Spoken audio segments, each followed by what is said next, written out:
I'm sure you've heard the news, but not like this. Get ready to dive into what's happening in the world of MMA. We're your go-to spot for fight night predictions, fighter interviews, and all the behind-the-scenes action you crave.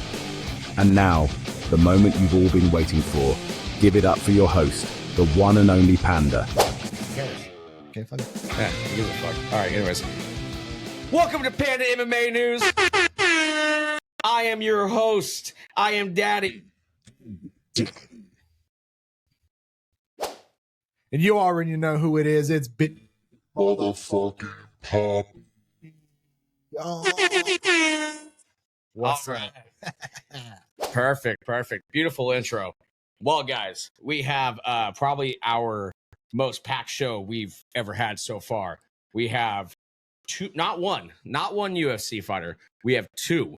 We have Stewart Nicoll. He's making his UFC debut on UFC 305 in Perth.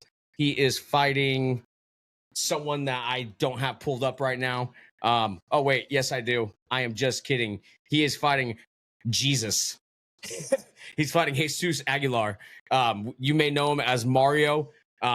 He looks a lot like Mario. He had that devastating overhand right knockout, I believe is on the Contender Series. He is a badass, but we are rooting for Stewart Nicoll. So hopefully he can pull through this W and get on a good streak. Maybe take that Steve Ercik route to the title. The guy's got that Khabib pressure, man. There's no way he doesn't win this fight. Dude, I'm telling you, man, this is gonna be the Mexican Connor versus the Australian Khabib. That's what this is building out to be. Yeah, well put. So on top of that, we also have Who the fuck is that guy? that was a little late. But on top of that, we also have the legendary Max Griffin. He will be joining us here shortly. We're very excited to talk to him. We recorded Stewart's interview last night.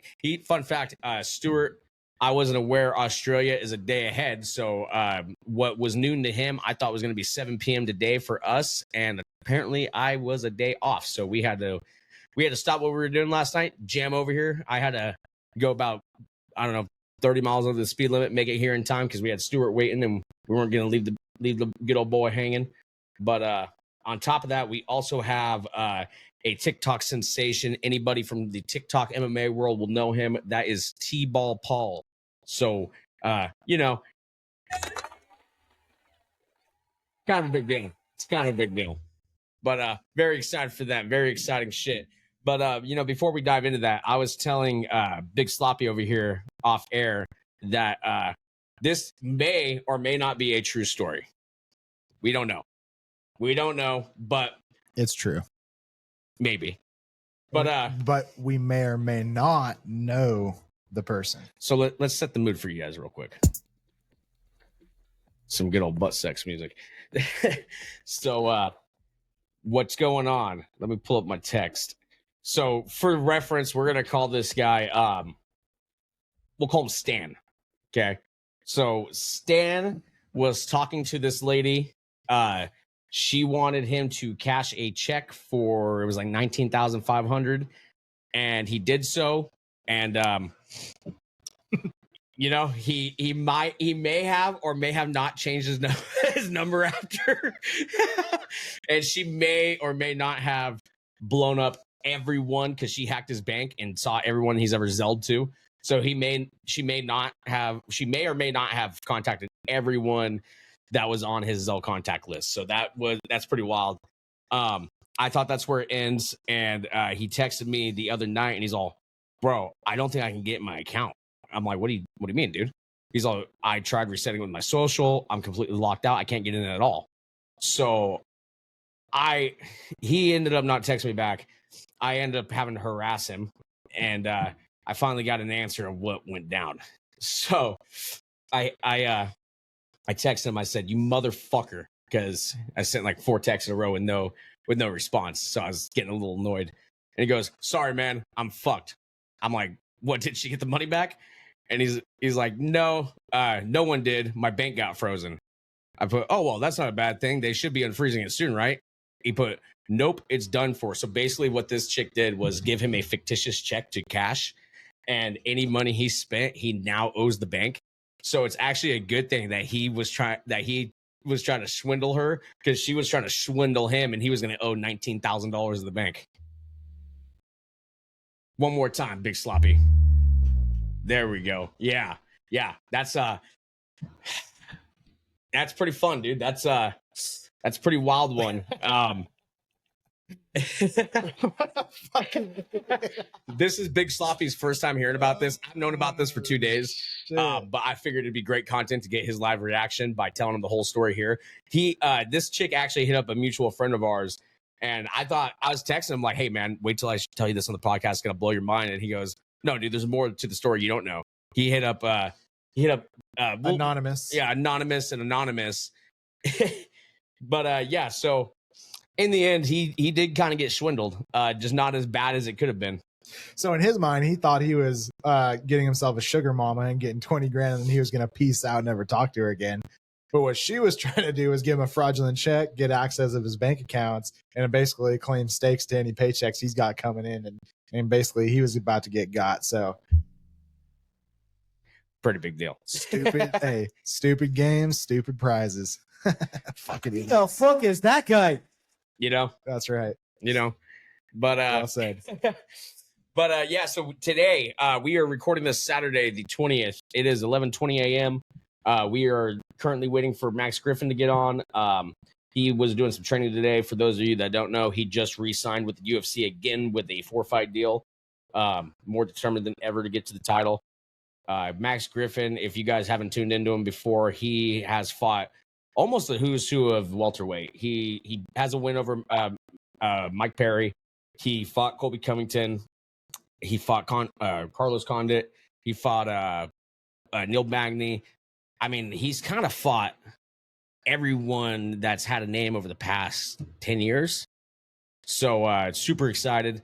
He used to do some cross-training with our Muay Thai coach, so that is how we got this connection. So shout out to Gene Fields at Academy Kickboxing / Team Voodoo. Appreciate the connection, my friend. We will have him and my other Muay Thai coach. It was supposed to be August 17th, but they had to change it to the 10th because they didn't realize the fight was the 17th. So look out for that episode. But yeah, so aside from that, we got a extremely trash UFC card today. It's honestly, dude, it's really a travesty. Yeah, that's how I feel too. It's hot garbage, man. And on top of that, the co-main event fell out. I don't know if you saw that. Yeah, the guy Brad Tavares was fighting. He pulled out last minute due to illness. So that card now has no like exciting co-main. It's just Limos versus fucking Verna. That's all you're getting on that card. So the UFC numbers this weekend, they were out here, comfortable middle. You know, you had Mike Perry and Jake Paul up here. Now UFC is coming way down here. Now it's going way down. So yeah, if anyone tunes into that, send us a message. Let us know how it went, because we won't be tuning into that. That sounds fucking terrible. I'd rather put a barbed wire wrap dildo in my butt than watch that UFC card. So Steve Garcia and Chu Wu became the co-main. Click view all. Sometimes it changes the order. Nope. Okay. Yeah. So Chu is now the co-main on that. So that's Whoa. I'm just realizing this right now. There's two different Chus on this card. There's Chu Sung Woo and there's Chudo Hu. Now we just need Cheeto to make it a pair. Shit. Ooh. Let's see. Let me pull up the notes so we can talk about something. So we were gonna save some of these for current events, but we might as well just get into it because we got some time to kill. Supposedly UFC is looking at Charles Oliveira versus Brian Ortega. Supposedly it's already signed. It's for UFC 306, the Sphere. Allegedly. If you know what I mean. But we also have Michael Venom Page versus Jeff Neal. That's targeted for UFC 307. Not signed yet, just targeted, but it should be tasty. But you know what? It seems like everybody's supposedly signed up to find Charles. So We'll see if this is actually real, because this has come out for a few people already that were supposed to fight him, and it never was real. He's like, apparently I'm just fighting everybody. I'm telling you, it's real. That was the angry bear, not me. But that was the angry panda. He actually shit his pants just now. That's why they have to have a zookeeper around. I'm actually wearing a diaper. If you want it's a Panda MMA News diaper. You can get that at the Panda MMA News merch shop. Shout out. Use promo code Panda25 for 25% off. It doesn't work, but hey, just buy some shit. You're already there. You know, you're already there. Our prices are extremely low. So, use your fucking noggin. We also have Kevin Holland versus Sharaputin Magomedov. You may know him as a one-eyed pirate that is targeted for UFC 308 in Abu Dhabi. That is a fucking banger. You got two stand-up guys. You got one that's a one-eyed boy type pirate, and you have the other that's a true gangster. And I can't say his nickname that he gave himself, his superhero name. I don't want to get canceled. We just started getting big, so we'll just leave it there, if you know what I mean. I love Kevin Holland, but man, he's not winning this fight. He might. He's not winning. There's been a lot of fights I thought Kevin Holland wouldn't win, and guess what? He fucking pulled on. He struggled against MVP. He'll do fucking nothing. He'll do fucking nothing, dude. No, he'll do something. I'm telling you right now, he's not winning. I'm telling you, he is. It's the motherfucking DLG. Nah, he's not winning that fight. He is. But so I guess you heard it from Big Pop. You don't listen to this bitch. You already know. He's a cuck, dude. Just remember what I said. He's a cuck. So I guess let's go ahead and get into the Teeballpaul interview. We interviewed him on Tuesday, but we figured that this is too juicy of an episode to not include him on, so we saved it for this one. So enjoy, guys. Wrong one. Got Ian in the corner. What you gonna do? He's with his wife in a private room. Ooh. But he'll be watching too. That's right. In the corner, Ian Gary, jerking it all night. What's up, Teeballpaul? What's up, How's dude? it going, guys? Thanks for having me. Thanks for joining us, man. We really appreciate your time. First of all, once again, thanks for joining us. I am curious though, what made you start your TikTok channel revolving around MMA?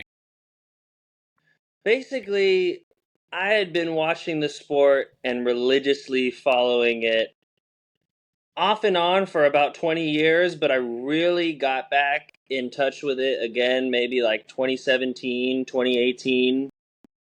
And to make a long story short, my music career was coming to an end in about 2020. The company I was with, they had already given me an extra year on my contract, and I knew after that extra year they weren't going to re-sign me. And I love being creative. I love entertaining, and the music industry was kind of coming to an end, as I said. So I'm like, what's another way I could be creative and entertain people? And I had this love for MMA, and TikTok was kind of not just starting, but TikTok was new to me around like 2021, 2022. And I had a couple of friends say, oh yeah, I just posted a video of me, petting my cat. It got 2 million views. I'm like, what? Okay, let's try out this whole TikTok thing. And maybe within like the first week, I came up with a couple concepts. I think it was like 5 fighters I predict to retire, 5 fighters to look out for. And I made about 10 videos in like that first 2 weeks. And one of them about the Korean zombie, I just made a 30-second video about I predicted him to retire this year. And I got like 100,000 views. And ever since then, I kind of got that like adrenaline hit of, oh my gosh, like this is more, online attention than I've ever generated in my music career. And I'm speaking about MMA. So that kind of like motivated me to keep making daily videos. And this was in December of 2022. I have not stopped now since now we're in July of 2024. So it's been a daily grind for the last year and a half. Okay. Well, just to touch on that, because I actually didn't know that about you. Can you get into a little bit of detail about the whole music career thing? Yeah, so the music career, basically, it starts, it starts really young. So I was a classically trained pianist. I had taken lessons from about 6 to 19. And then when I was 19, I was in college and I'd failed geology or something like that. So I go to this summer school at a junior college, and my mom's like, I know you're going to be in geology all summer, but I want you to have fun, so I'm going to sign you up for a music business class. And when I signed up for the music business class, it like completely blew my mind. It opened me to like, I learned all these things about the music industry that I didn't know before.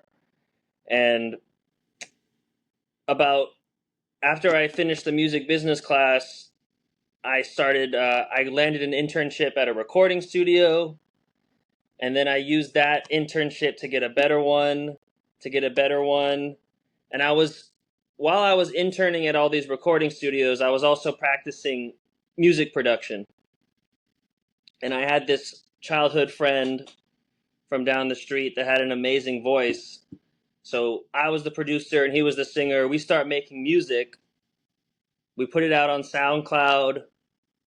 We start getting calls from record labels. What one of our songs like went mini viral on SoundCloud, and we're getting all this attention. And the difference was my friend was kind of a hobbyist, but I wanted to make music my career. I wanted to make it a business. So I went to a songwriting convention in 2016, and I played my music for someone in the industry there.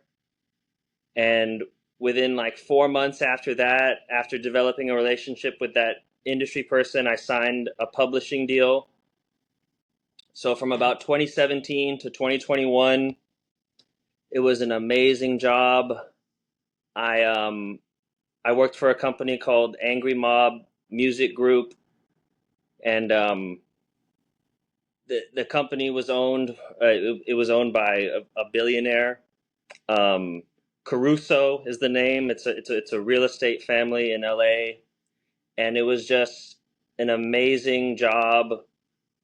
And it was my duty to just produce music and write music every single day. And this lasted for about 4 years. And to make a long story short, I didn't have any successful songs, couldn't write any hits. So then, kind of what I mentioned earlier, like when the TikTok started, that's kind of when the music industry ended. So that's kind of in a nutshell, a brief timeline of my music career. That's awesome. So that's funny. He's kind of the producer here, and I'm the amazing voice. Yeah. No.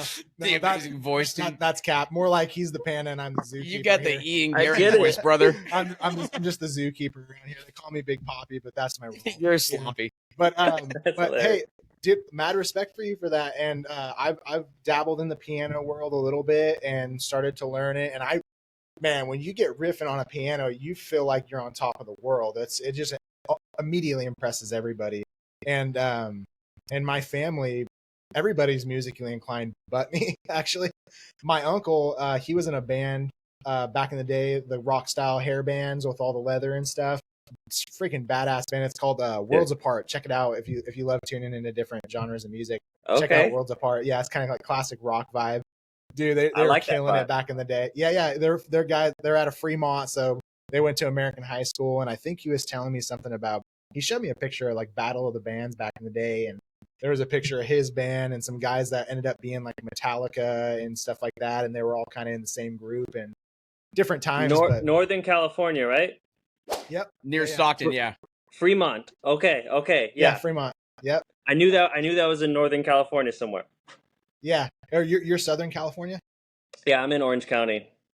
Oh, okay. You got those high property taxes, son. Yeah. It's just everything's expensive down here. But I did live in SF for about 6 months, so I kind of got to know like the Bay Area, but I didn't venture as far because Stockton's kind of like east. Sorry.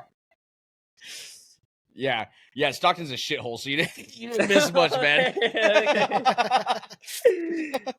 Is that what you guys are from, or what part of? We're 209. Okay, great. Yeah, we haven't ran into any of the Diaz brothers. Surprisingly, we ran into Jorge Masvidal, but not Diaz. Was it when Yeah. Jorge? Because he posted a couple of Instagram pics of him in Stockton, just doing stuff in Stockton. Was that when you ran into him? No, surprisingly, I actually ran into Jorge right after he fought Colby Covington. So there was a point of time in my life where I was selling solar, and I wasted every fucking drop of that to go to UFC fights. So I went to like 268, 261, 263, 264. I went to a shit ton. But yeah, Nice. so I ran into Jorge at a nightclub right after he fought Colby, and part of me wanted to whisper in his ear, 50-44, but I didn't want to get, dropped in the middle of the club. So Yeah. You didn't want to get punched like Colby did outside the steakhouse. yeah, dude, I wasn't even outside of the steakhouse. It wouldn't have been as popular. I'd just be a fat guy outside of a club getting knocked out. It wouldn't have made news. That's for sure. Jorge knocks out random club goer. Yeah. Jorge knocks out the panda. Yeah. Turns out he didn't know kung fu. He did not know kung fu. He's a little bitch. Who knew? But fair enough. yeah, so I guess that leads me into my next question, which is I'm actually gonna. So I have pre-written questions here. I've been following you for a minute, so I kind of already knew what I wanted to ask you, but I'm gonna mix these up a little bit.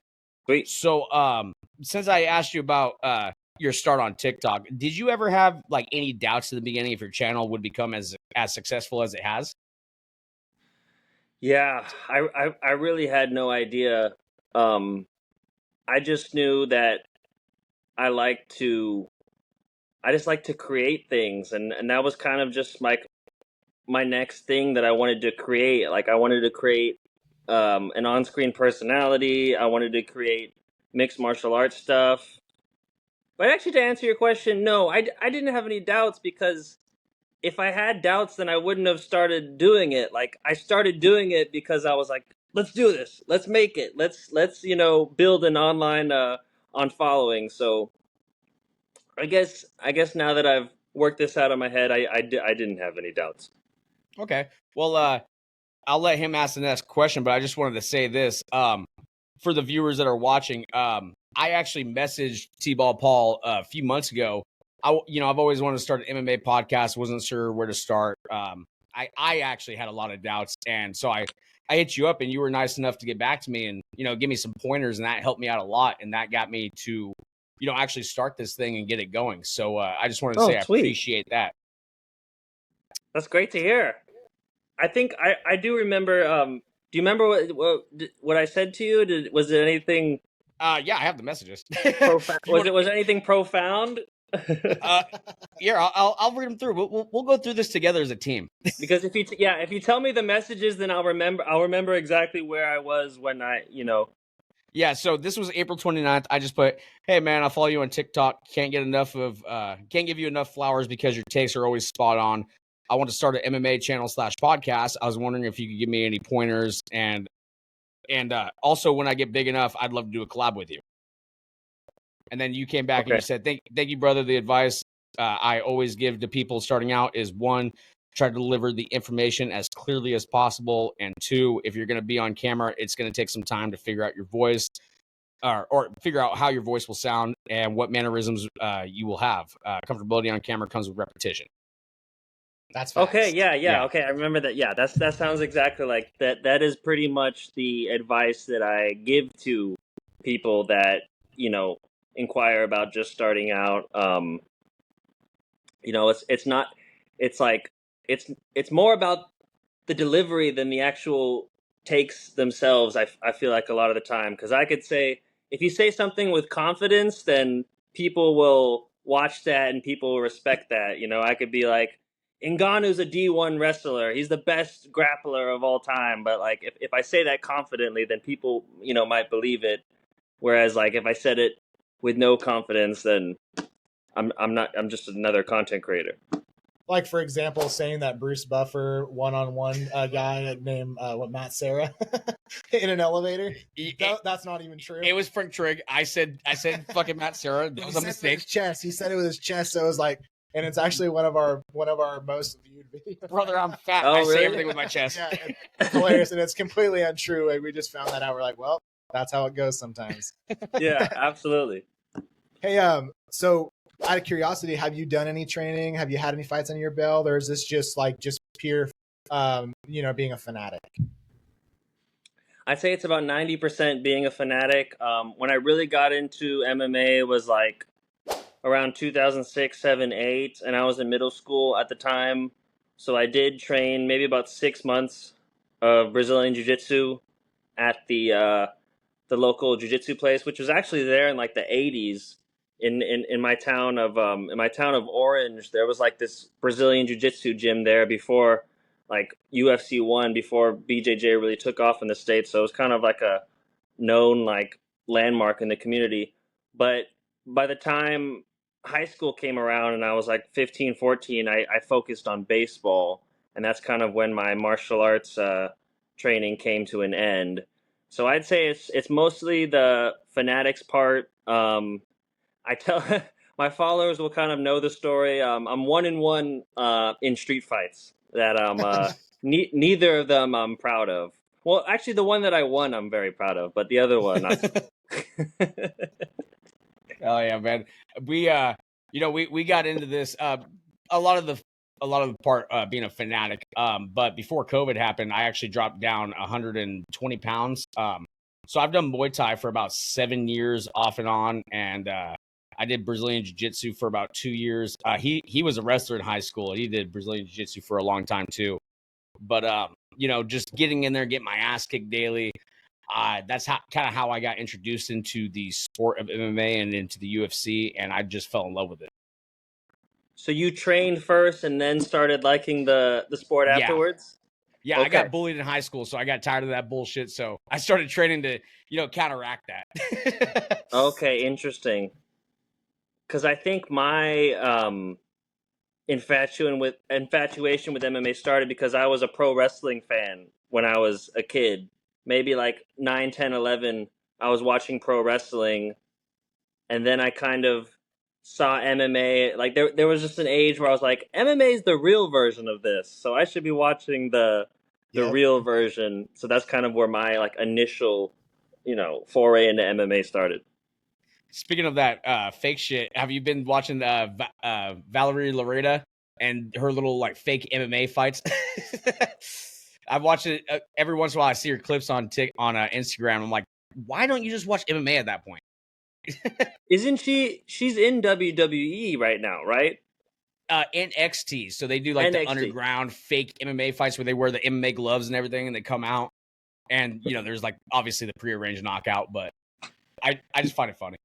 Yeah, I've watched it a little bit. I tried to get back into pro wrestling maybe like earlier this year. I had Raw on in the background. I had NXT. It couldn't hook me. Not to say that I'll never get into it again, but just at this current juncture, that my MMA palette is just too much to let in another sport right now. Yeah, I feel like it's that WWE, quote unquote fake wrestling layout, I guess, that really is, in my opinion, what launched the UFC, because you get somebody in there that's polarizing like a Conor McGregor. And really, I mean, I feel like he just took what the WWE drew eyes to and brought it to real life, where blood happens and people actually get knocked out. And he just beautifully tied those two together. And the next thing you know, all eyes are on UFC and everybody's a fan. Everybody's watching. Everybody knows who Conor is. And I think that's all because of what he was able to take that from WWE. Absolutely. The WWE playbook has worked well for the Chael Sonnens, the Colbys, the Conors of the world. And not only is WWE very similar to UFC in like the way the companies are structured, those who can MMA fighters that could use a little bit of WWE entertainment tactics usually do very well. So to your point, I've noticed that as well. Yeah.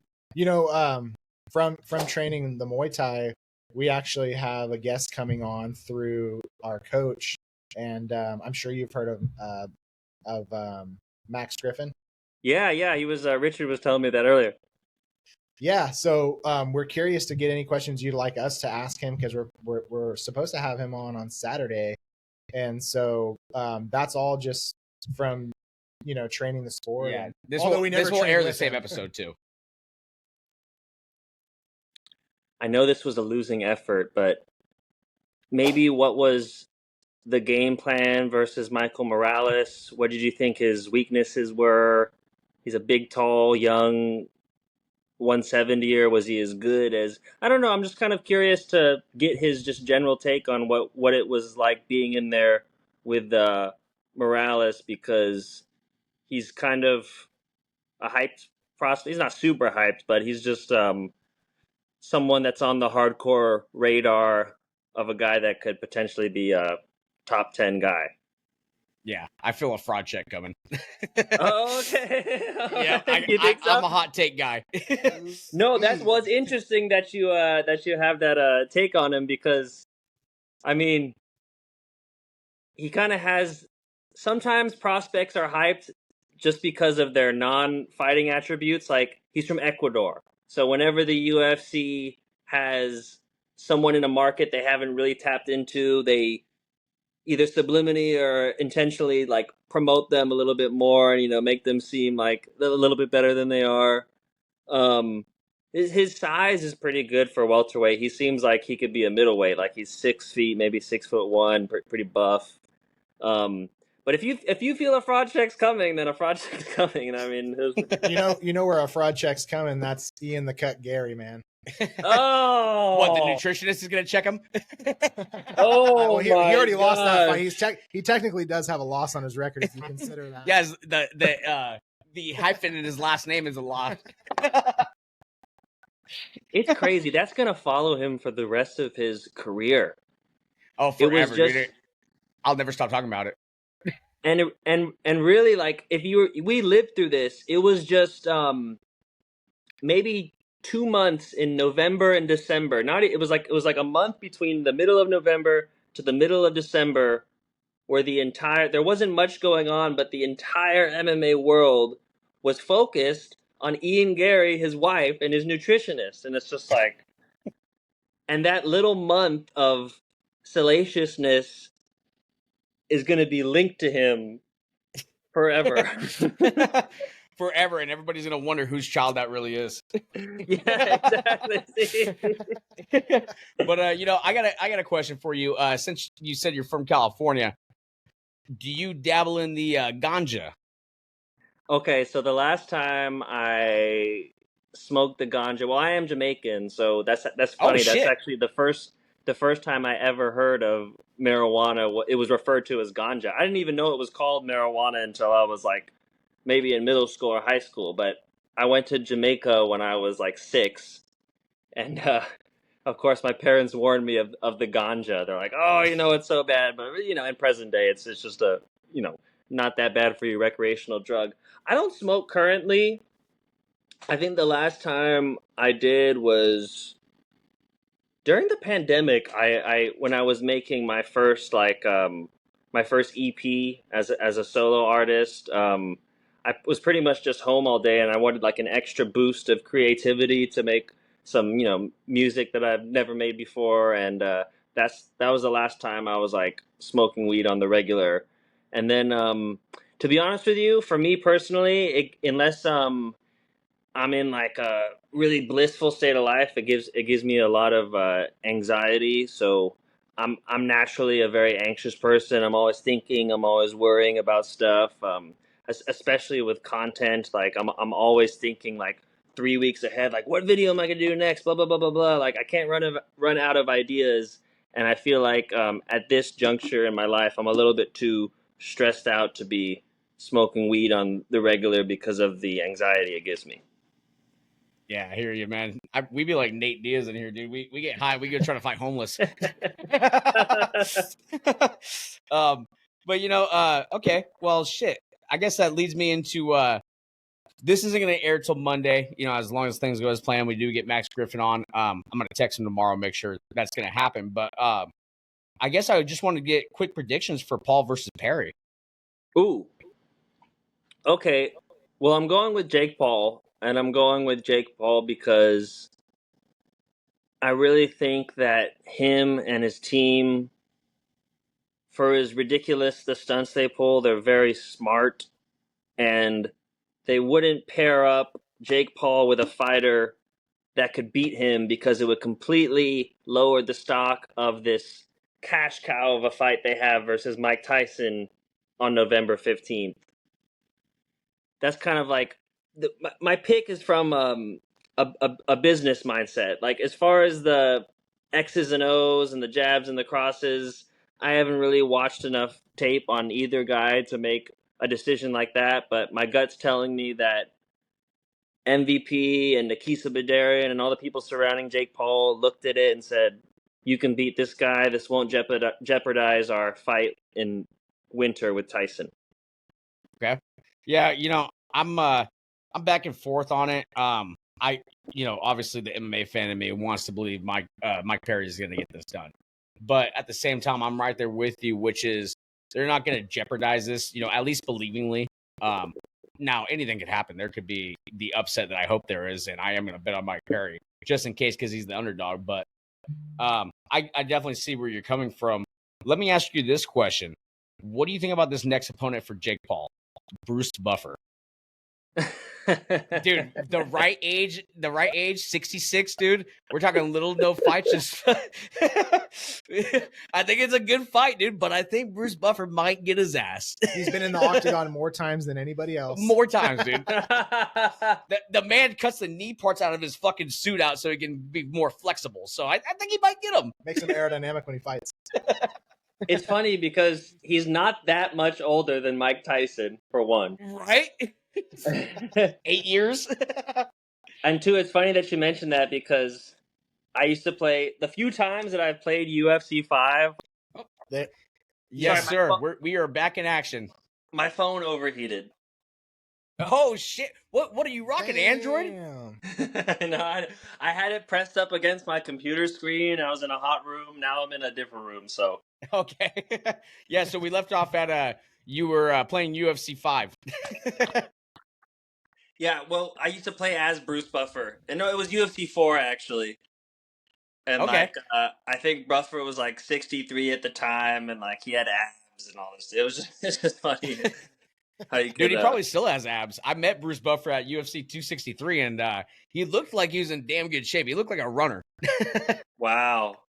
I mean, it takes a lot of like energy to do what he does, like screaming 13 times a night or 14 times a night, and like Or 10 he always times has the the spear. sickest suits. Like I honestly like people were like, what do you want to be? Like where do you want TikTok to take you? Like if TikTok could take me to the Bruce Buffer path, that would be a win. Like I would love to be like the dress up in a suit and be the ring announcer.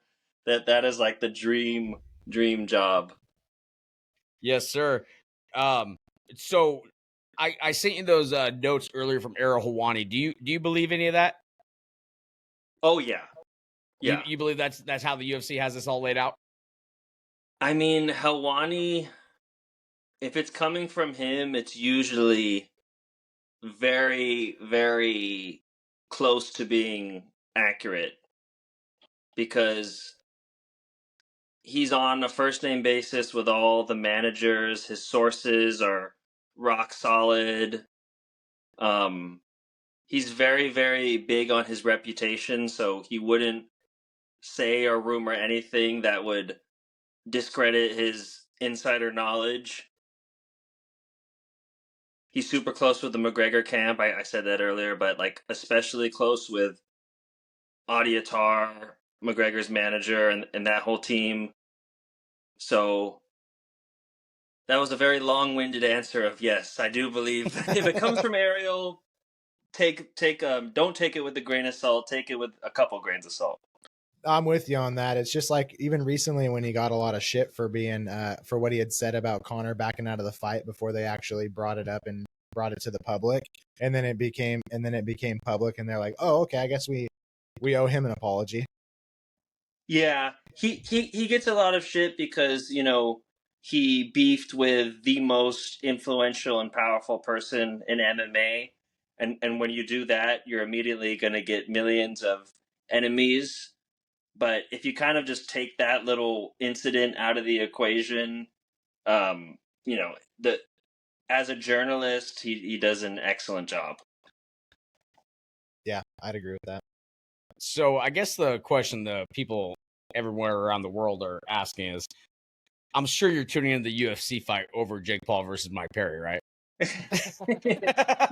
Yeah, Virna Jandiroba versus, I almost forgot who she's fighting. Amanda Lemos Yep. is, you know, must-see TV, but, you know, the Paul versus Perry on the Zone. Come on. Dude, I can think of about, I don't know, 100 other things I'd rather do than watch that UFC card, including beat my dog, but we won't get into that here nor there. Fair enough. Well, shoot, I'm about all out of questions. You got anything else you want to ask? No, man, I just want to say I appreciate you getting on here with us, Teeballpaul. Oh yeah, one more question. What does the T-ball come from the baseball background? I'll tell the story here. It's a quick one. So it does come from a baseball background. When I was 9 years old, I tried out for a travel baseball team that was mostly 10-year-olds. So I was kind of the young kid, but I had such a good tryout. I was hitting so many line drives that the coach was like, "You made the team. You're Travel Ball Paul." I was like, "Oh, I'm Travel Ball Paul." Cool. And then I'm a 9-year-old. I get into the dugout with all these 10-year-olds, and they're like, "You're not Travel Ball Paul. You're T-Ball Paul." So that name kind of stuck in like a youth age, 9 or 10. But I went to middle school with all of these kids. I went to high school with all of these kids, and then it really caught on in high school when I would go to parties around the area, and sometimes we would go to a party where it was like the rival high school, and we're like, "Oh shit, are we gonna get our asses kicked?" But then we walk through the door, and someone yells, "Teeballpaul!" And then they're like, "Oh, we shake hands, we're all friends, whatever. We play beer pong, the whole 9 yards," and that's kind of where the name Teeballpaul comes from. Was that your name when you made music? Was it like Sweet Symphonies by Teeballpaul? It was my. I didn't use the Sweet Symphonies line. That is cool, but you could find me on Spotify, Teeballpaul.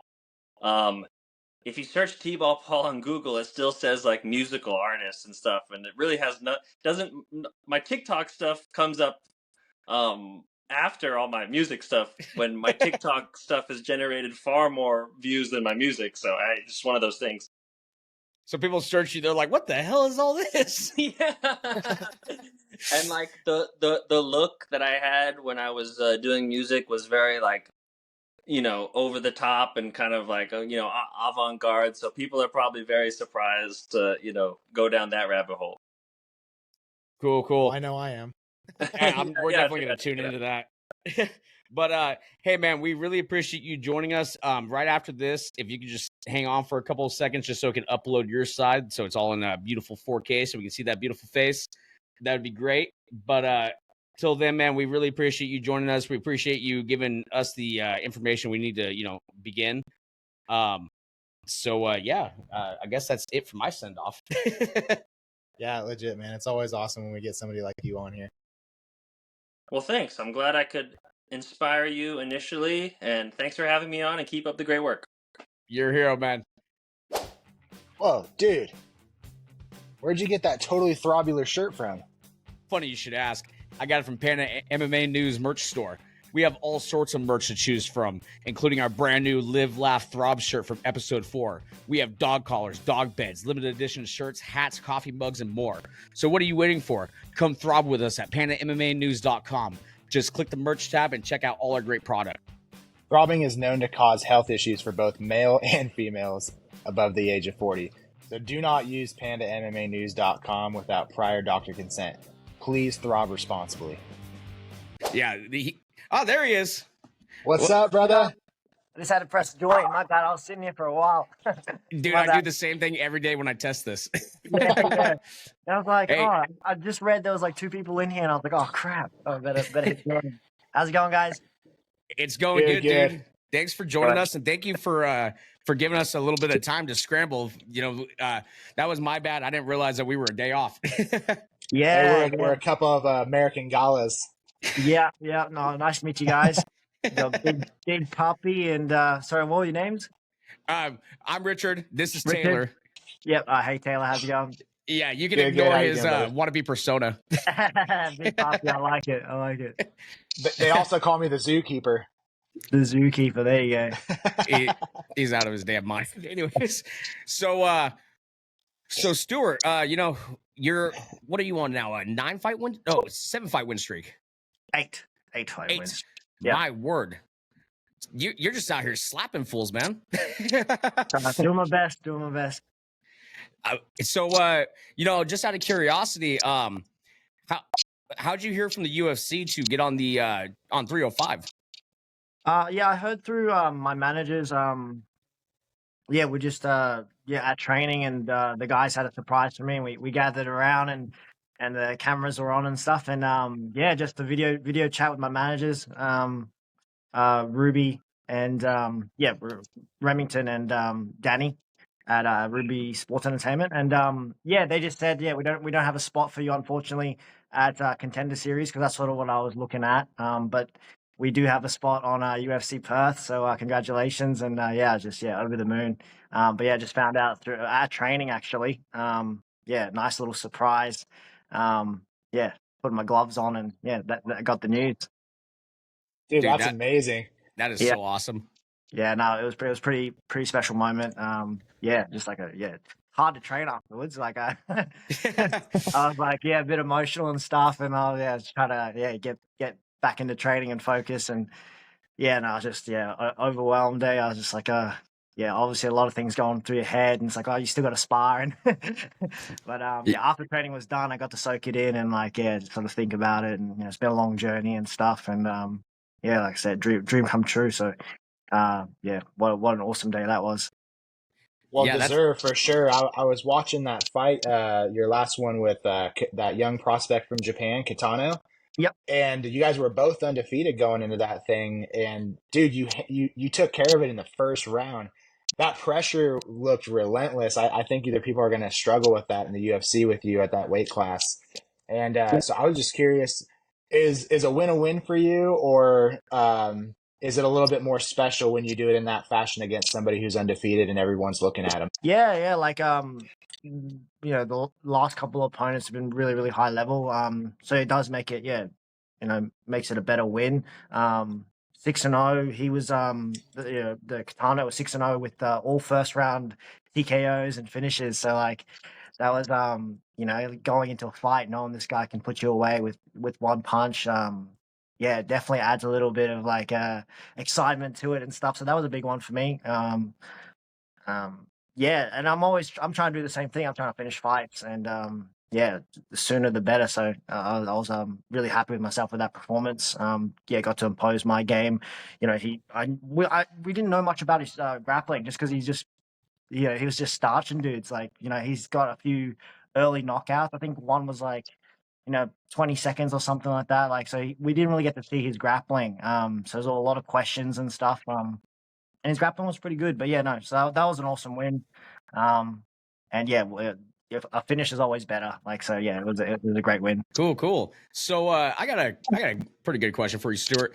Can you tell us a bit about your journey into MMA and what inspired you to get involved with the sport? I had a couple of uncles who were into fighting, like boxing and stuff, growing up. So I always had that interest. And then one of them actually showed me an MMA fight. It was Fedor Emelianenko. It's a pretty old school one. Fedor Emelianenko versus Hongman Choi. And there was like a massive size disparity there. I'm going to guess like 30, 40 kilos. Or what is that in pounds? I don't know, 70 pounds or so size disparity. And being a small person, I still am. But when I was 13, even more so. I was like the smallest kid in school. That like really gravitated towards me. I'm like, oh damn, like you can be small and still beat these bigger guys. So that was definitely the big pull for me into the sport.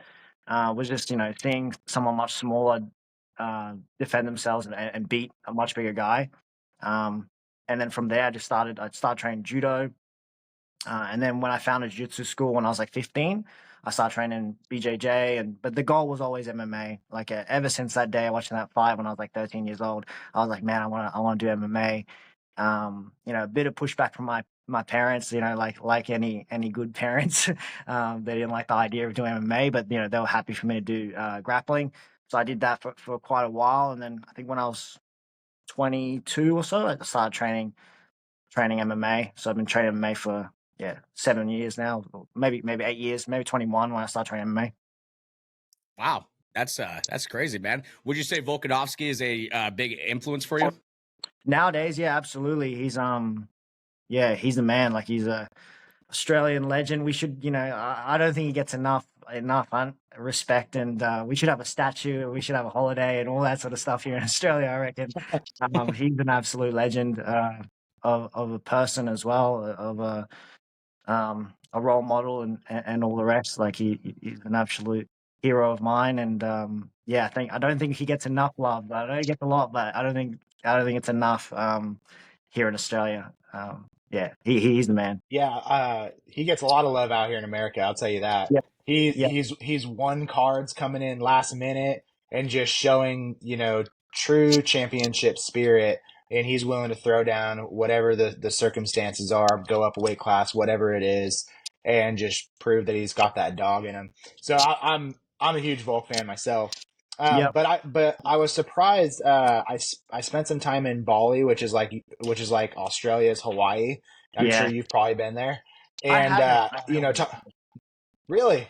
No, but I know, like, a lot of people do go there, like for holidays. It's quite a cheap destination from Australia. Yeah, it's quite a hot spot for Aussies. What are you waiting for, dude? I don't know. Whenever I travel, I'm usually competing or something like that. I haven't even been to Thailand. That's another hot spot for a lot of fighters, and especially Aussies as well. I haven't been to a few places. There's a few places on my bucket list, and it's a matter of time. I'll head there shortly, hopefully. Yeah. Well, when I was talking with other Australians out there, and I asked them about MMA, and you're so right about, Volkanovski not really getting the respect he deserves in Australia.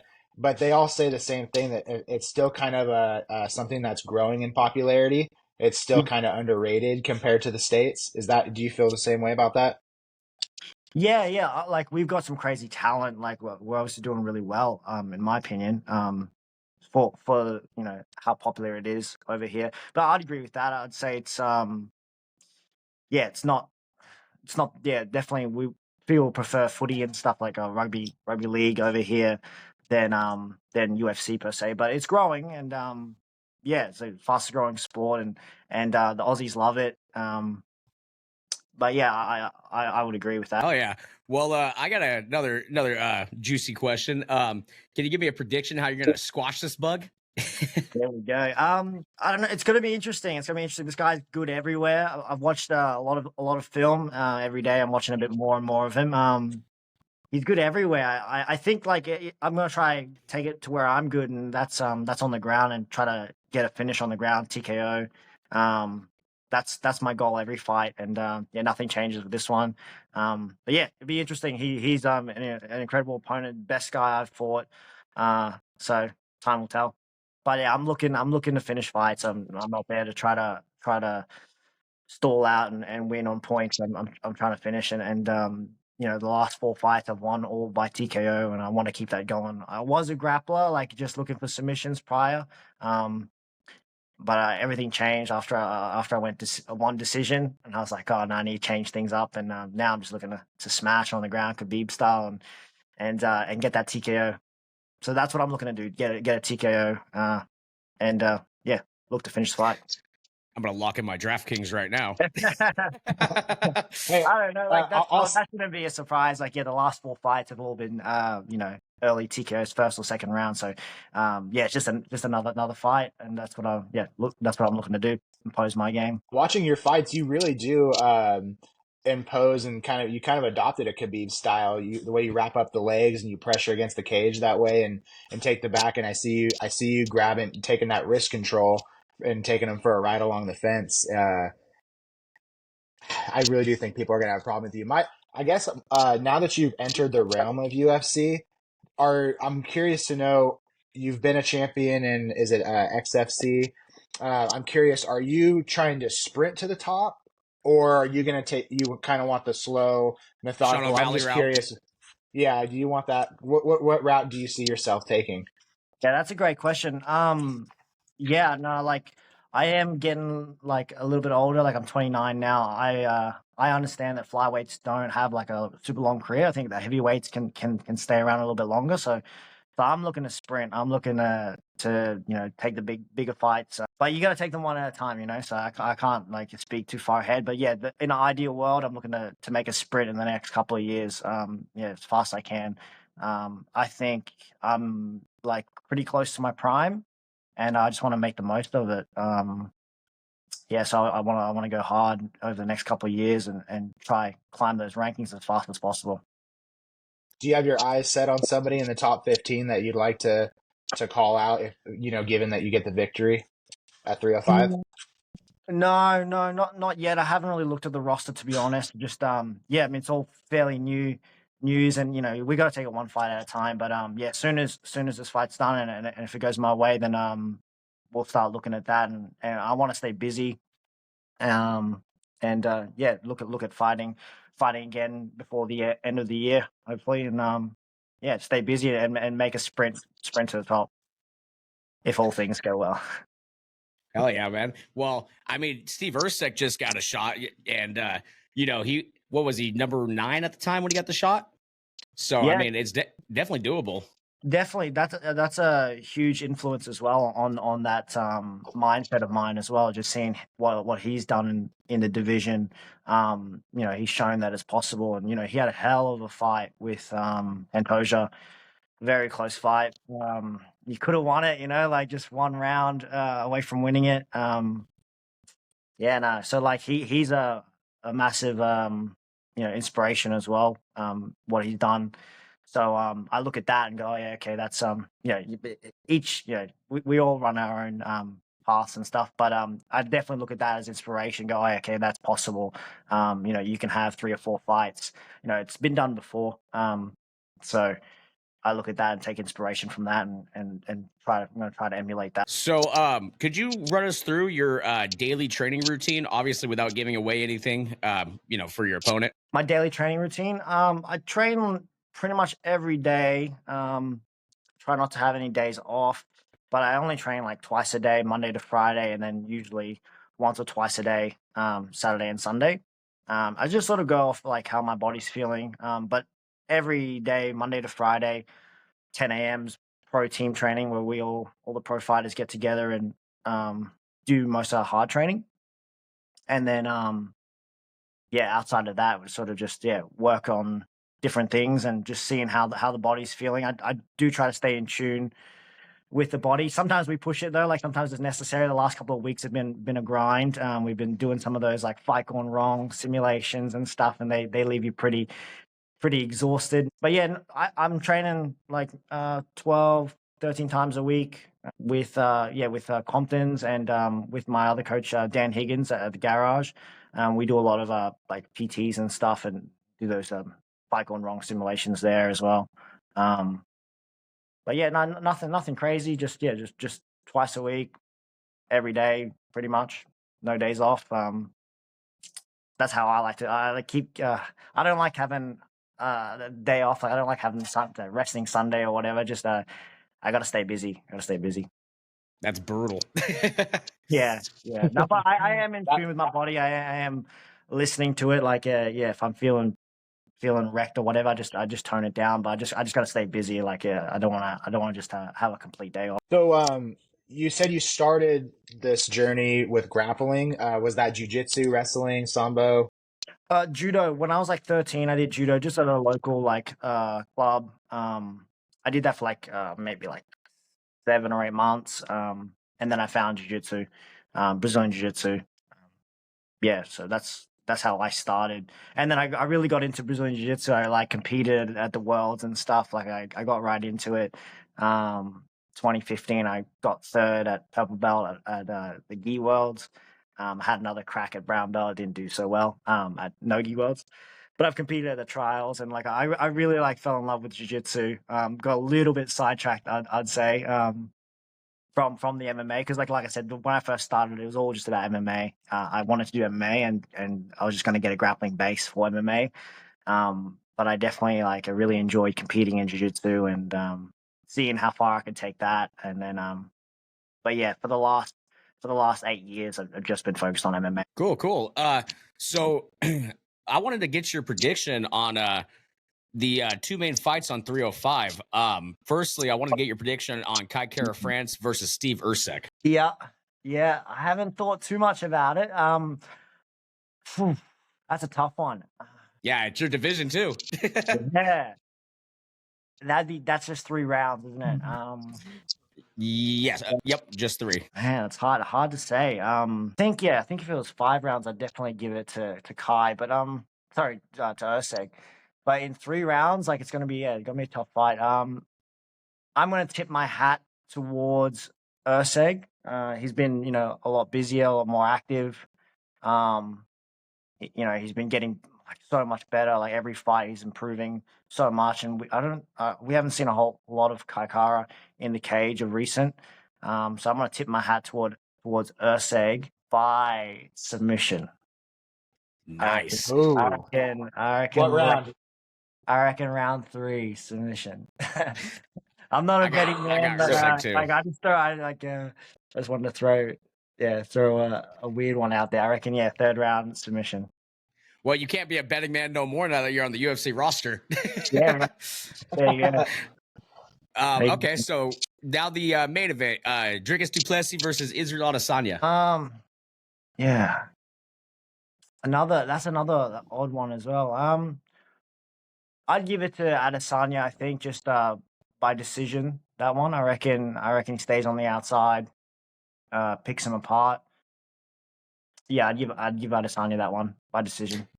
Do we all have the same picks? What's going on right now? Oh, right. Well, I'll say this. I actually think Adesanya knocks him out. I think Dracus gets a little bit too aggressive, and he comes forward on him, thinking he's going to do what he did to Whitaker and do what he did to Strickland. And I think that it's going to be a quick night for Adesanya. I really do. I think he's just a little bit faster, and like you said, he's going to stick to the outside. And I see him pulling up something really cheeky and just getting him. Nice. Yeah, no, honestly, I haven't been able to think about the fight today, just because I got my own fight to think about. But no, it's gonna be an exciting card, eh? Like it's gonna be cool. Like I've got a ticket for myself to enjoy it. After I get kicked out of the arena, so I'll go back in and enjoy an awesome night of fights because it's gonna be a sick card. So yeah, I'm excited, but I'm also I got to focus on Jesus. Yeah. Okay. Well, let me also get your picks for 304 because that's next weekend. Yep. Just the co-main and the main. Tom Aspinall versus Curtis Blades. Tom Aspinall. I highly rate Tom Aspinall. Yep.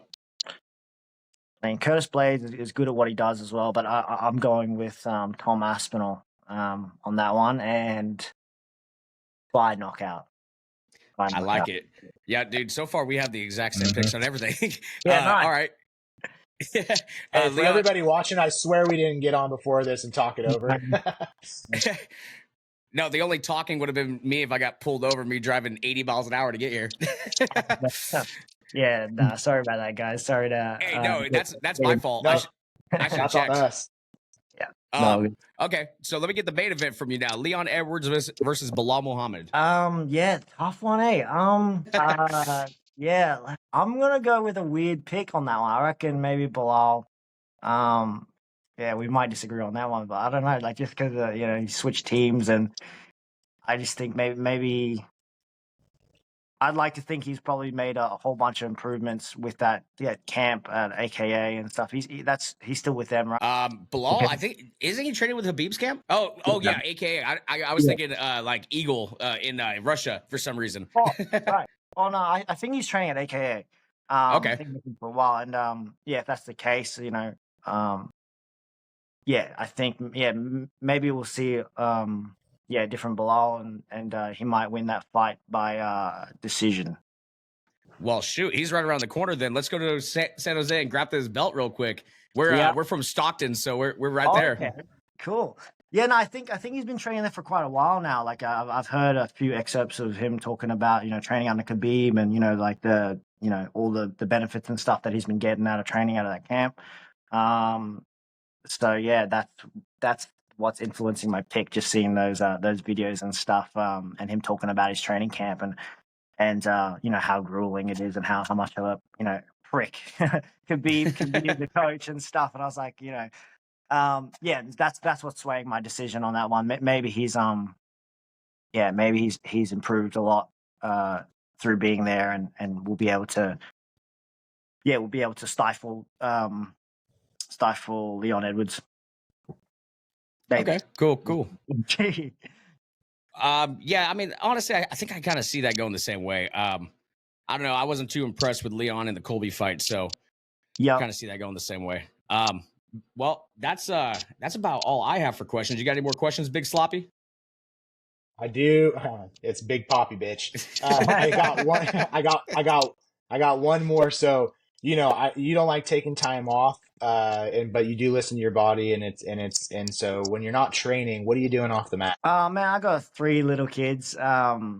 My oldest is 3, so we're just hanging out, going to parks, and you know, trying to keep them busy. Just you know, trying to. There's a lot of hats to wear, and just trying to, you know, be a good father and husband, and you know, so on my time off, I try to, you know, just spend time with my family, and usually just go to the park and kick a ball around, or you know, go for a bike ride with the kids and stuff, and just, you know, just hang out with my family. Try to be the best dad I can be as well, while still, you know, chasing the dream. It's awesome, dude. That's killer, man. Thanks, guys. Well, shoot, I think that's all we have for questions, man. After we end this call, if you could just stay on for a second, your site has to upload to the server. That way we have that beautiful 4K quality footage. Yeah. But we appreciate your time, man. I will definitely be watching. I might be placing a bet on you. I don't want to sway the betting line, but I'll definitely tune into your fight. I can't wait for it, man. And I wish you all the luck. All right, thanks, guys. Appreciate it. Thank you, guys. Thank you. Thank you.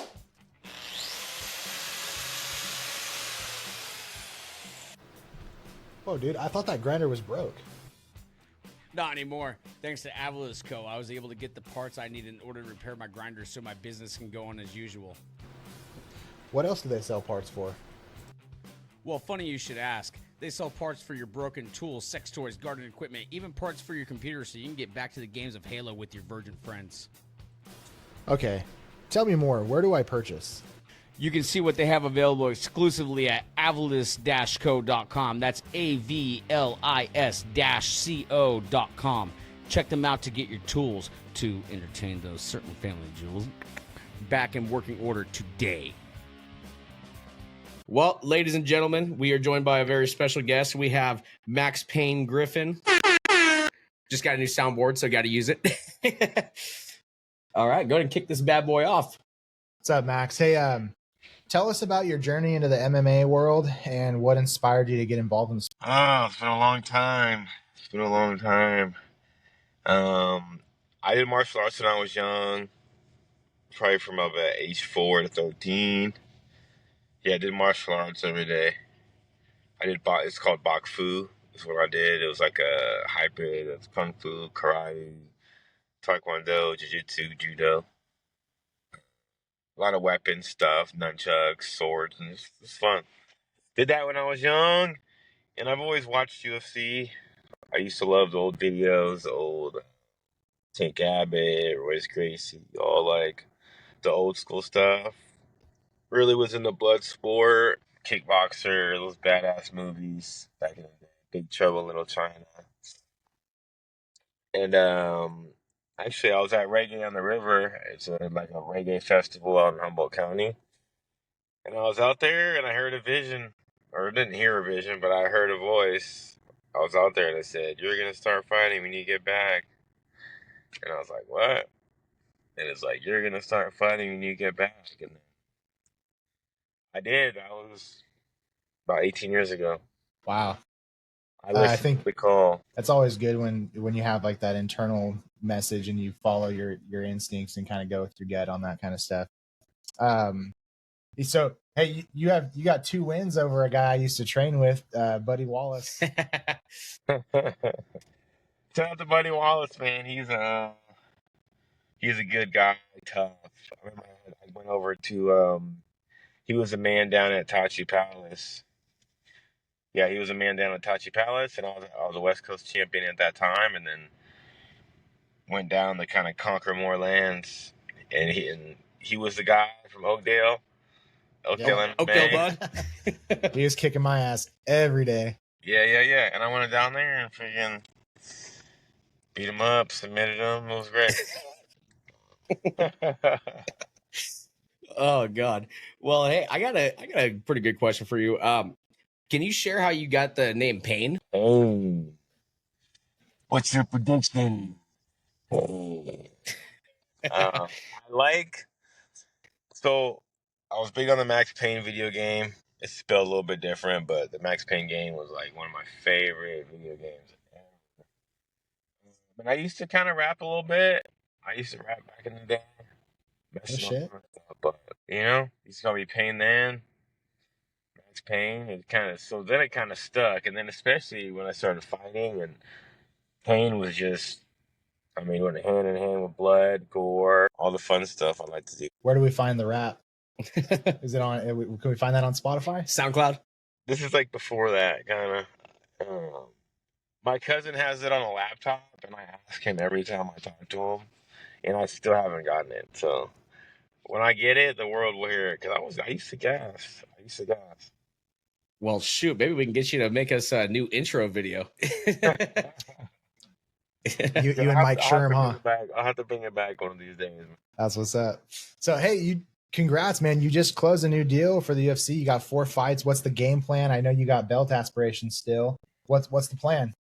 Yeah, man. Well, I never had belt aspirations, to be honest, because it's UFC is so political. Like, they build certain guys, they put certain guys in certain positions, make it, swimming up river for everybody else. And now I decided I had my stem cell and different treatments and stuff. And it changed. Like, I want the belt now. I feel like I fought all the people, all the different styles like there is to fight. I've pretty much beat everyone up. I mean, my only losses are splits. I really lost 3 fights convincingly in my whole career. Colby Covington, Elijah Lasquito Santos, and Mike Morales. Every other fight was a split that I lost. So I'm better than 20-10. I'm really 27-3 if you look at fucking without the splits. So I held my own against any of these guys. So now I want the belt. I want the belt now. Like, there's no one. There's not a guy in the top 15 that I can't beat. Like, oh, I can't beat him. There's not one person alive that I can't beat. Right? Like I feel like right now we're in the parking lot. If any of those guys in the parking lot, I beat all their asses. Like, it's on. They say, oh, that guy would, take me out. Don't get me wrong. There's tough fights, but So that Colby fight, that was like what, 8 years ago? yeah. That was a long time ago. You guys have both grown a lot since then. That would actually be a cool one for you. He's, still got a big presence in the UFC too. And I think it goes different this time. I agree. I did great against him last time even too. And that was, I mean, I dropped him. I freaking almost Kimura'd him. It just little mistakes that are prove such big dividends now. I can wrestle now. Like, it's different. It's different than it was 8 years ago. So I would love to get that fight back one of these days. Sean Shelby said I need to fight another guy before they give me number 14, 15. We're told him we're back. I'm ready to fight now. Well, I gave him some names. I gave him Michael Venom Page. I gave him Joaquin Buckley, and I gave him Jeff Neal. I want to fight those guys. That's what I put on the paper. So they said I got to fight one more before I get my wish. Those are all bangers, dude. My dream matchup for you. My dream matchup is to see you fight Kevin Holland. I think that would be a banger, dude. That would be sick. I'll be sick with it. So, based on this whole who you're going to fight, do you have a name in mind who you want to call out? Not really. I mean, I've called different guys. It just doesn't work for me. Don't respond to me, They don't want it. They don't want that smoke. I'm not an easy fight, though. Yeah. Yeah, I would just love to see that fight. Hey, we got Gene Fields coming on here in a few weeks. He's coming with Vic, and I was just wondering if you could share some funny stories you had about Gene.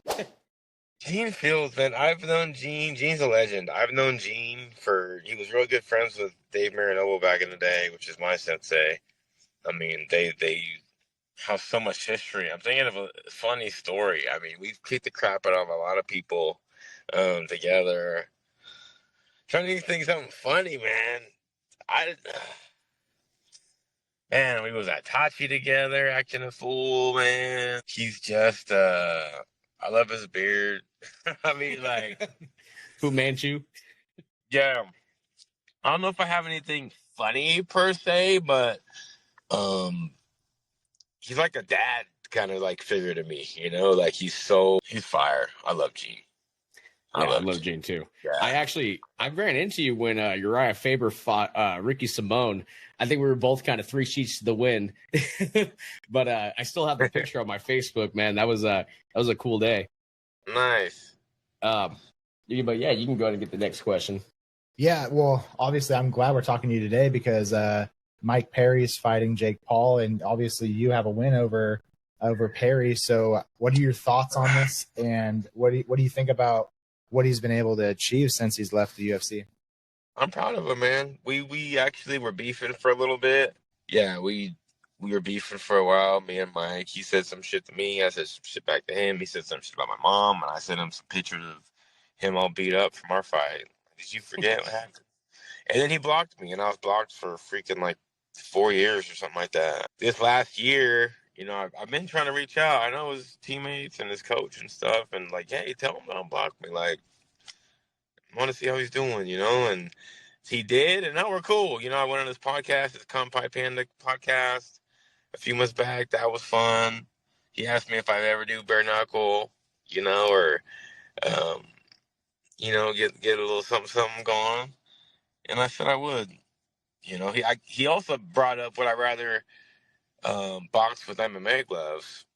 And what I saw yesterday, he just announced, I want to say it's called Dirty Boxing or something like that. Yeah, Dirty Boxing Championship. Makes a lot of sense. Yeah. So it came to fruition what he was telling me about. And I'm happy for him.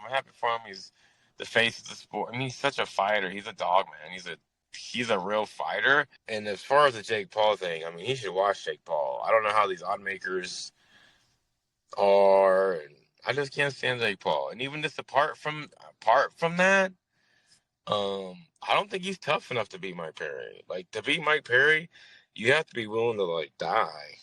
Really, I mean, he beats these guys with just pure, just mustard, just pure soul. Like, he's a dog, and he brings it out, he carries it, and what can eat you. And if you're not on that level, you have no chance. So, you know, I don't know what happened during their like their sparring event or whatever, but I got Mike, man. I don't think Paul got the balls to beat him. You know, I think he's dumb enough to take the fight. You know, it's a risk, which I give him respect for that. You know, I mean, Mike's the best guy he's ever fought. I mean, he's fought these other guys, but it was fake. I mean, the Anderson Silva, all this shit was fake ass shit. It's just so fake. So hopefully this is the real deal. And if it is the real deal, Perry's gonna freaking wax this fool. Yeah, I hope so, man. Well, I know you're getting to training, so we don't want to keep you too long. But I was hoping to get your picks because we got UFC 304 next weekend. I'm gonna say, don't ask me for this weekend because no one's this watching is this weekend. the worst card I've ever looked at. I was looking last night. Some of my guys asked me for some picks, and I was just like looking at the card like. And the co-main fell out. Yeah. What was the co-main? Brad Tavares versus I forgot the guy's name, but the guy who's gonna fight, he came down with an illness suddenly. So now we just got Limos versus Verna to look forward to, and I won't be tuning in for that. Yeah, the whole card though is just like it is what it is. I mean, they need to run a filler card every once in a while, especially when there's a big thing like Jake Paul, Mike Perry at the same night. You know, they say that they don't do that for for that reason, but sure looks like it. Yeah, so okay, well let me just run you through the three main fights. We got Paddy Pimblett versus King Green. I got my homie Bobby King Green, man. Okay, I got to say, man, I just don't see Paddy being in offense. Yeah, I don't see Pimblett be able to like roll up Bobby Green. Bobby Green's a badass wrestler. Even though he don't wrestle much. Yeah, he's good. He's a friend of mine. We used to train together. He used to come up to Sacramento sometimes, and we used to get down. But shout out to Bobby Green. His name, he's changed his name. I think it's King Green now. Yeah, it's King Green. Shout out to my guy King. He's not scared of Patty. He's gonna put the hands on Patty. Hell yeah, man! I can't wait for that. The fight I'm most looking forward to on the card: Tom Aspinall versus Curtis Blades. Man, I've been seeing some crazy stuff about Aspinall, man, dunking his hands in petrol and shit.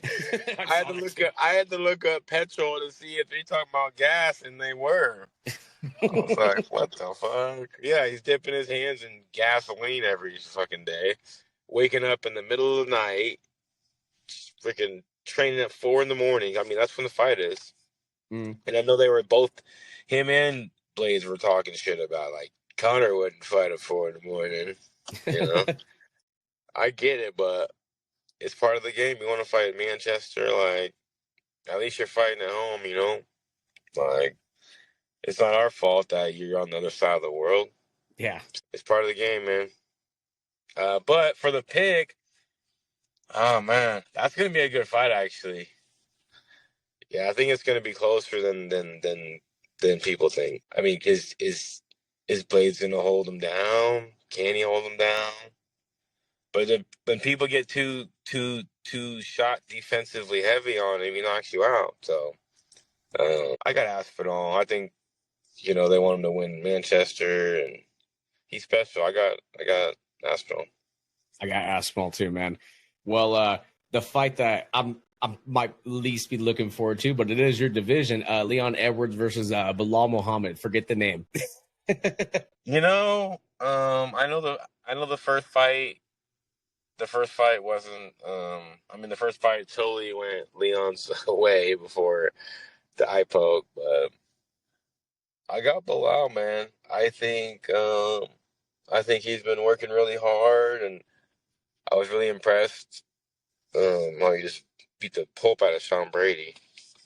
But I mean, totally different fight. But I know how Bilal really believes in. Leon's just been kind of looking regular to me, like he didn't boost from becoming champion. Usually you become champion and then you look like way better. He's just kind of trying to cruise decisions, and yeah, I got Bilal, man. I think he's gonna take him down, and it's gonna be a good fight. But I think Bilal's gonna get done. Yeah, I agree with you. I wasn't too overly impressed with Leon when he fought Colby. It was kind of weak, and Bilal, I just saw a picture of him. His ears swelled like 3 times the size. He's looking jacked. He's not even flexing. Yeah, he's like in a green tank top. Like he's not even he's not flexing. Like he's just, he has something to prove. It's been his time. He's 8 straight or 9 straight or whatever he has been, and he's been disrespected for. I mean, the fans do what they want, right? But he's been disrespected for years, getting no respect in this game. So I'm glad he finally got his opportunity, and I believe he's going to cash in on it. Yeah, I have the same pick. Well, we're gonna end this call, but if you could stay on afterward, just so your side can upload. We really appreciate you joining us, man. We can't wait to hear what's coming next. You're one of my favorite fighters in welterweight division, so I can't wait to tune into that. But yeah, thanks, man, for your time. Really appreciate you joining us. No, for sure. Thanks for tapping in. Yeah, Gene hit me up and said he got someone. Yeah, like I said, I give Gene my time. So shout out Gene Fields. Happy to make it happen. I'm happy to make it happen. You're the man. All right, guys. So yeah, our hearts are broken. Well, kick my dog and shit in my cereal. Yeah, piss in his cornflakes, dude. we're both pretty heartbroken. If we didn't have a podcast, we would both put our heads in the sand. But sadly, this is the game, and we gotta stick by our word. I think if it's MMA or bare knuckle, I would still side with Mike Perry. But I don't know, dude. He just didn't attack that the same way he normally does, dude. He didn't have that same high guard, especially the first couple rounds. It came out almost an MVP stance, hands down by his fucking waist, just like wanting to get tagged. And so before I say this, I will say I give Jake Paul 100% credit. This is a real opponent in my eyes more than anyone else. This is a guy that's around his age, a bad motherfucker. But saying that, after that fight, I almost firmly believe there's some type of fucking payoff going on, dude. Because Mike Perry did not fight the way he normally does. Yeah, and it doesn't seem like any of these guys, Nate Diaz or Anderson Silva, or any of these guys go in there fighting the way that they normally do. So it's just, yeah, it's weird. It's either they realize when they get in there that Jake Paul's a lot more serious about this shit than they thought, and he's a lot quicker than they thought, and there's an underestimation happening, and now they're going, oh, this is actually a real fight. Fuck, we're gonna throw hands right now, but yeah, Mike Perry's just stood up, with his head up in the air, and he had his hands down. That's a recipe for disaster. And Jake Paul, he's got those heavy hands, so he capitalized on it. And here I am, wanting to run out in the middle of the road right now when the next car comes out. Yeah, that about sums it up. I definitely agree, man. And the other fights I could have taken. I understand. I could have accepted. The Ben Askren. He wasn't even a good MMA fighter. He was good in one when he's younger, but I mean, in the UFC, he was dog shit. So that I accept. Tyron Woodley, same thing. Wrestler, I accept what happened. Anderson Silva was too old. Anderson Silva 5 years ago would have smashed Jake Paul. Anderson Silva wobbled Jake Paul in that fight multiple times. And then also Nate Diaz. I think Nate Diaz just didn't take him seriously, which I think proves my point when you watch the Masvidal versus Diaz fight. Diaz looked a lot better in the Masvidal fight, again versus the Paul fight. And this one, I honestly think it was a payoff. I think Mike Perry wanted a big payday, and he wants that yacht. And I personally firmly believe that was a payoff because he didn't fight. He didn't even resemble his normal fighting style. No, he didn't. Real quick, man, I could really hear your TV screaming in the background. Oh, can you? Okay. All right. We're going to keep the recording going. I'll just edit this after. I'm going to go turn off the TV real quick. Also, let me know. All right. How's that? Perfect. Can you hear my TV?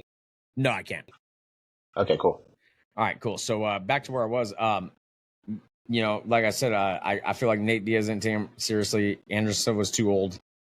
And Mike Perry, he, as he stated multiple times, he wants money. I kind of feel like that was a payoff. And not because of the way it ended. It's because of the way it started. Because Mike Perry, throughout the first 3 rounds, didn't carry his stance the way he has the past 3 years. And that's why I feel like it's almost a payoff. Unless that has to contribute to him not being used to wearing the gloves. But I have a hard time believing that that's that big of a difference. Yeah. I mean, whether you're used to wearing the gloves or not, he's still used to wearing the gloves in the sparring. You don't spar bare knuckle even when you fight bare knuckle. You still wear gloves. You're not trying to murder your opponents. And on top of that, like, the gloves don't necessarily dictate you keeping your hands by your waist the first 3 rounds.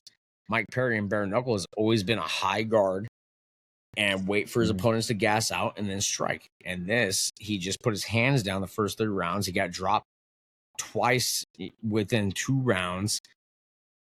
It just leads me to believe this is a fake thing. And after seeing that, I just firmly believe that even if the Mike Tyson fight is real, Mike Tyson's also fucking going to be halfway to 59 by the time this fight happens, dude. Mike Tyson's 58 years old right now.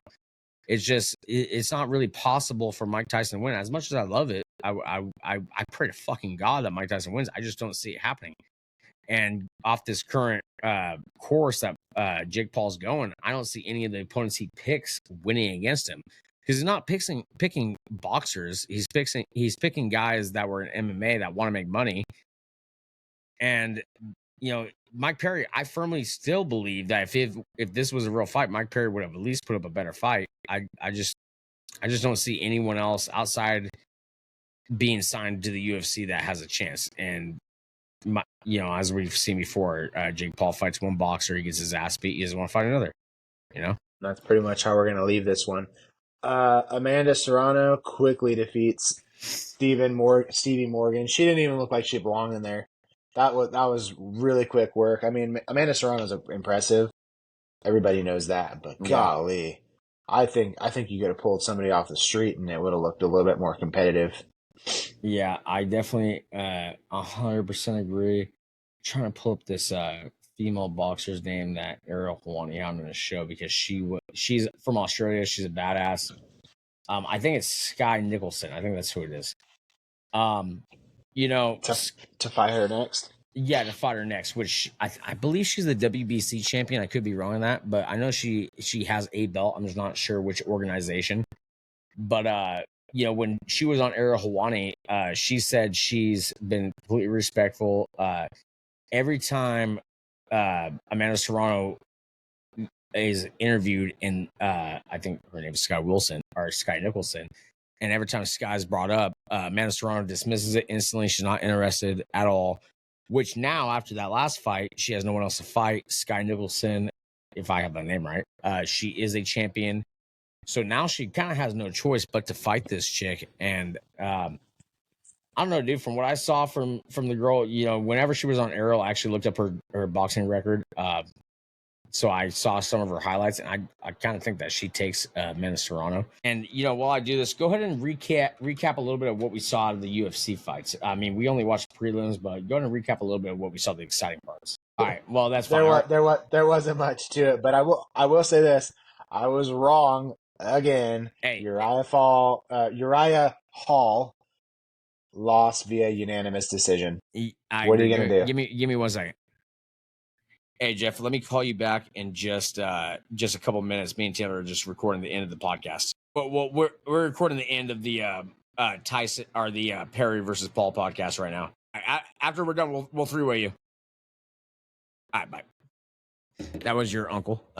So he wants us to three-way him in a call when we're done here. But yeah, no. Sky Nicholson, I think she would take it. And for our viewers that are single, I guess I'll just show you a little clip it, because she's not bad to look at for our single viewers. Share. So she ain't bad to look at, better than Amanda Serrano. But that's all I'll go into on that. I like to see that fight. I'm not interested in boxing fights in general at all, let alone female boxing fights. I'm only interested when it comes to someone from the MMA world involved. But yeah, I think that'll be a good fight for Amanda Serrano. As far as Uriah Hall versus Julio Chavez Jr., did you see it live? No. Okay, I personally also didn't see it live, but from everyone that was on the live chat, they all said Uriah was robbed. They all said Uriah dominated the fight, and he was robbed based off Julio's name. So I'll go with that because I didn't see it. So yeah, I'll run it back, and then I'll see how I feel about that. Yeah, but I did watch Corey Marksman defeat Tony Aguilar. H2O. And H2O is it's the next one. Okay, so you're not talking about the knockout. No, I'm talking about it was a majority decision, but okay. They were running it back. These two they fought each other, I guess, multiple times. But the last one ended as a tie, and so Corey edged the win.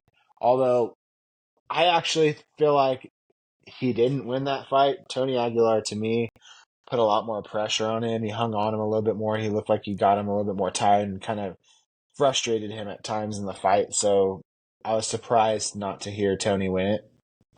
Yeah. I mean, that's the world of boxing, though, dude. Like, it's super corrupt. Like, if it goes decision, they're going to side with the guy that they can make money on, And which is where you lose viewers. That's why we love UFC. because UFC's as shitty as the judging is. I mean, it's a lot more accurate than boxing is in that respect, you know. But yeah. So that was the Mike Perry versus Jake Paul card. We didn't watch this UFC card, but I'll just run you through it very quickly. We're gonna start at the 2 fights for the co-main. So main card: Cody Durden versus Bruno Silva. I only caught the end of it, but from what I heard, Bruno Silva was kind of getting dominated, and he came back and got that KO win, son. So shout out to Bruno Silva. Cody Durden, you ignored our fucking messages. I told you, dude, bad luck is coming if you ignore Panda. So shout out to Bruno Silva. You are a fucking man, Bruno Silva. We would love to have you on the podcast soon, brother. And congratulations on that win. I hope you enjoy it. I hope you enjoy that bonus. I hope you got a win bonus for that because you definitely deserved it. After that, we have Kurt Holobaugh versus Kyan Khrushchev. Kurt won by decision, round 3. Nothing to hoot and holler about. Again, I didn't see it, so I don't really care. So we'll just move on to the next one. Steve Garcia versus Shaw Swing Woo.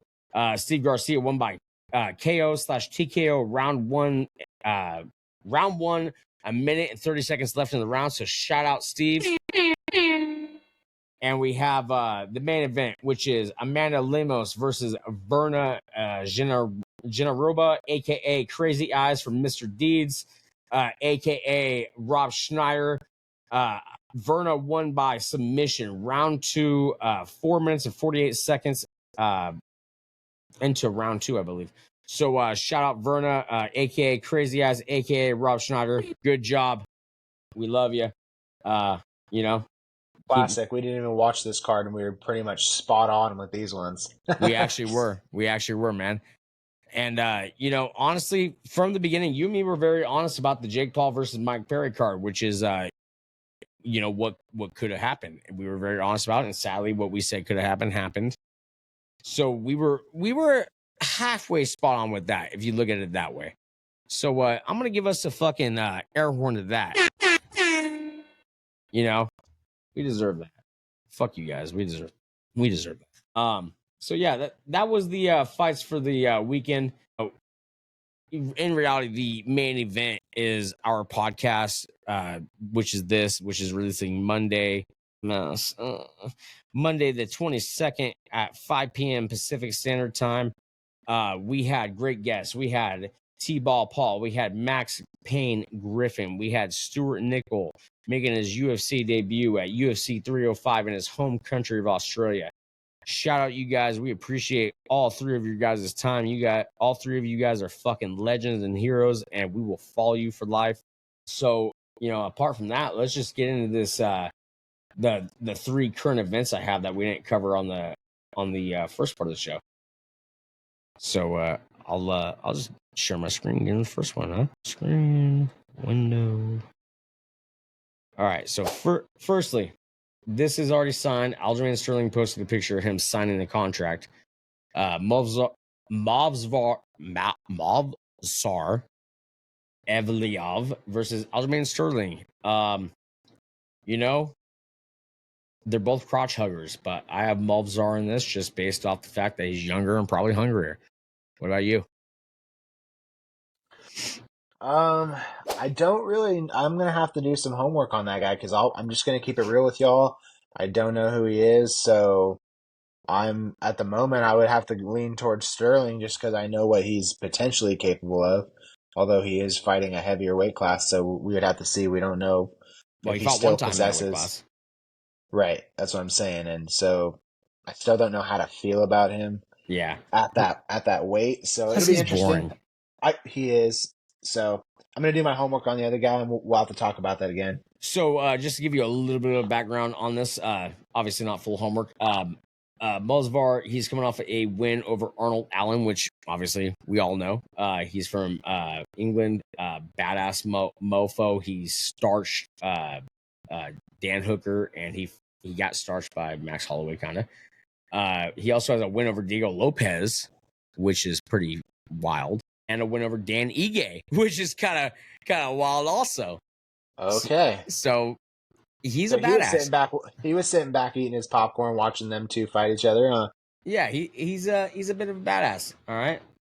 All right. Well, with that being said, now that I know a little bit more about him, I think Sterling. I'm not going to say who I think is going to win because I don't know, but I'm going to say that early that's actually going to be it's going to be a tough fight. Early prediction though. How do you see? How do you see the winner going? We'll give our predictions when this fight goes around. Our real predictions. This is early. It could change. Yeah. So right now, I'm still going to lean towards Sterling just because I know he's got really good grappling. So I'll have to watch some of his fights and see how this guy does against grapplers. Yeah, which it looks like his past 3 wins have been by decision. So yeah, I mean, but he also has a name you can't really pronounce. So I mean, that kind of falls into it a little bit, you know. Usually counts for something, huh? Yeah. So we'll get into the next part of our current events. This one originally, I mean, honestly, this is actually a banger. This is a fight that should happen 100%. So here it is. We have Ian Gary calling out Shavkat Rakhmonov, December 24th, undefeated versus undefeated. Let's make this happen. I would love to see it, dude. Out of anyone who's a prospect in the 170-pound division, this man, besides our boy Max Griffin, shout out Max Payne. Out of anyone, this gentleman has what it takes to get this fucking cuck back in the corner permanently where he belongs. Yeah, Shavkat would shat on him, dude. Basically. Literally. Shavkat, shav shot. You know? It is what it is. Does the UFC want that to happen? Because I feel like the minute they do that, that just halts Ian's progress. Yeah, no, I think they do want that to happen because they realize how hated Ian is and how boring he is. Yeah, and like here's the thing, guys. You know, Colby Covington's hated, but Colby Covington, you know, aside from the Leon fight, at least had put on exciting fights. So there was a reason for him to be in the fucking mix and main event pay-per-views and all that. Ian Gary, I don't give a fuck who he beats. He is not gonna be a main event to a pay-per-view unless he goes and knocks out like John Jones or Alex Pieta. There's no way, dude. He's fucking. I'd rather watch Bilal Muhammad main event, which I'm going to next weekend, but I'd rather that over Ian Gary, dude. And that's fucking saying something, you know? Yeah, dude, that really is. Fucking A, man. Yeah, Ian would get put back in the corner real quick with that fight. I mean, fuck that. Rock Bottom might become his nutritionist. You never know. He might get sick before the fight like he did in the last time he didn't feel like fighting. And Kobe's not even on stage. But here's the last part of our current events, and then we'll get to close out of the show because this is a longer show than usual. This one hits a little bit home because we were both 209. We were both from the Stockton area. So I figured we'd save this one for last. Nick Diaz has been the fight's been postponed, but technically he pulled out due to travel issues for the Vicente Luque fight in Abu Dhabi. I believe that was 307. And no, that was actually a fight night. Sorry, that was a fight night. I think that was actually in like a week or two. UFC fight night, August 3rd in Abu Dhabi. Yeah, that was in a week or two. That's too bad, man. And Nick Diaz, hey, unless you want to collaborate, brother, I'll delete this whole podcast, but I'm gonna assume you don't. So I saw Nick Diaz get fucking starch trash manhandled, however you want to put it. I saw Vicente Luque just having his fucking way. Yeah, who didn't? I don't know why the UFC did that to the man. I mean, fuck, dude. Yeah. He got popped at the whole marijuana thing when he was in his prime, took away a lot of good years of his fighting career. Have him come back. He has not showed up in the octagon the same since. And now he's just getting older and he's got the ring rust. Like beautiful. Nobody you saw what was his last fight? Was Robbie Lawler, I think. Yeah, Robbie Lawler. I was there live. He got Throbby Lawler, dude. He got throbby, dude. He got live, laugh, throb. PandaMMAnews.com. Click the merch tab and click the merch shop, and you can get yourself a shirt like this. Also, new merch coming soon. Yeah, I just see that happening that way. So I mean, that's the end of the current events. We've covered the Jake Paul versus Perry fight. The Mike Perry fight. But yeah. So UFC 304 is next weekend, guys. We're not going to give our picks till Thursday's episode. And just to give you guys a little insight, we do have another special guest. We have Jesse Arnett. He is 8-time MMA pro champion outside the UFC. We're very excited to have him. And next weekend's episode, if everything goes to plan, well, actually next Monday for you guys, we have not one, but 2 UFC fighters, and one of them was on Tough. Perhaps one, you'll find out. And we also have a bare knuckle fighter, which we're very excited about. Next weekend is also going to be a very packed weekend. But shout out to our guests. Once again, Teeballpaul. You can find him on Instagram, and you can find him on TikTok. TikTok is obviously where he's most known, 50,000 followers. Shout out Paul. Max Griffin, he just re-signed a contract 4-fight deal with the UFC. He was ranked, I believe, last year in the welterweight division. He has fights with Colby Covington, and he has a win over Mike Perry, and he has a win over Randall Wallace. Not one, but two finishes over Randall Wallace. So shout out Max Griffin. We appreciate your time. And Stewart Nicoll, dude, you're preparing for your debut at UFC 305. We super appreciate you taking time out of your day to give us an interview. And so stoked to see that guy in the UFC, man. I think he's going to be crushing it. I'm for surely going to bet money on him. That is one of the hottest prospects right now, and he's such a nice guy, dude. He's so easy to talk to. I genuinely feel like we connected with him. So I feel like we connect with all our guests, but I feel like Stewart, when it's across the pond, when it's out of country, it feels a little different when you connect with someone. So that's good. And our last shout out, Gene Fields, founder and owner of Academy Kickboxing / Team Voodoo. Gene Fields is a legendary Muay Thai coach. He hooked us up with Max Griffin.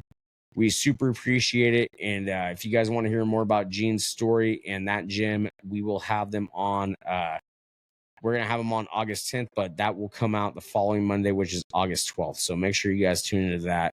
He's very knowledgeable. The guy's been in the game forever. He's met Bruce Lee. He trained on the set of the Green Hornet with Gene LaBelle. So make sure you guys tune into that.